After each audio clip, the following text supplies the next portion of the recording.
He thought he was serving justice, turns out. He was pulling the trigger on a setup. Yeah, that happened. Judge Malcolm Reeves had sentenced 100 people in his career. Some cried, some screamed.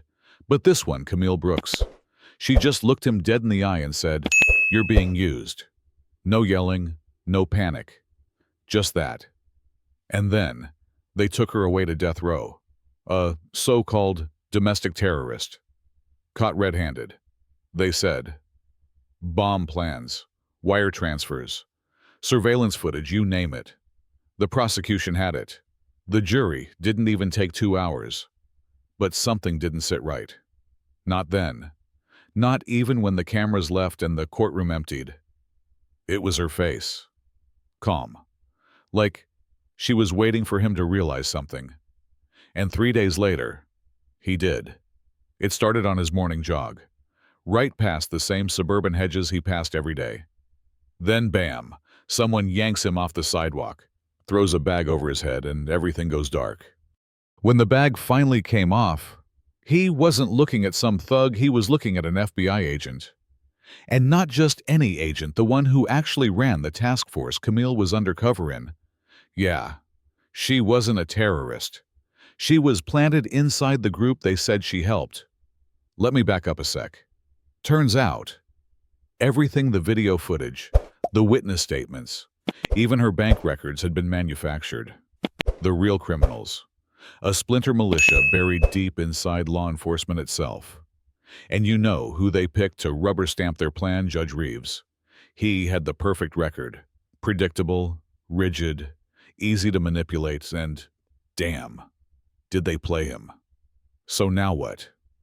He's got nothing but a burner phone, a conscience in free fall, and the clock ticking on an execution date. He calls Maya Sinclair a defense lawyer with more spine than most judges he knows. She agrees to help, but warns him they will come for you. And they do. His house gets tossed. His colleague Judge Ellison won't return calls. Even the reporter who once begged for a story now acts like he's never met Malcolm in his life. It's like the whole system closed ranks overnight. But there's one more card on the table. They break into a government archive, dig up sealed documents on a militia called the Hollow Suns, and find records, deep ones, of staged bombings, scapegoats, and compromised cops. They take it to a journalist named Lewis, a veteran who's been blacklisted for years, and he runs the story. Live. Every major network. Every feed. And that's when all hell breaks loose. Protests erupt. The governor tries to play it cool, but pressure builds.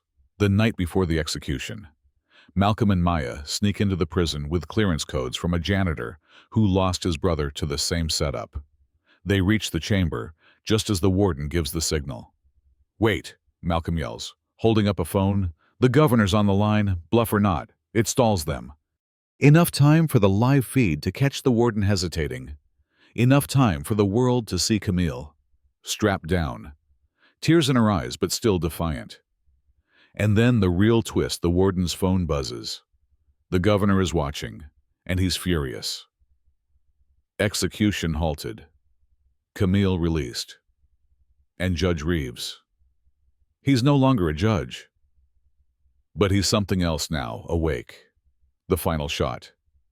Him walking through the courthouse parking lot, dropping his gavel into a trash can, as the protest chants echo through the night air. But here's the thing, this wasn't just about Camille, or one judge, or even one state, but this was about how easily justice can be weaponized when no one's watching the watchers. So, what would you have done in his shoes? Let me know in the comments. Was Malcolm a hero for trying to fix it? Or should he never have been trusted to wear the robe in the first place? Let's talk about justice and whether we ever really get it.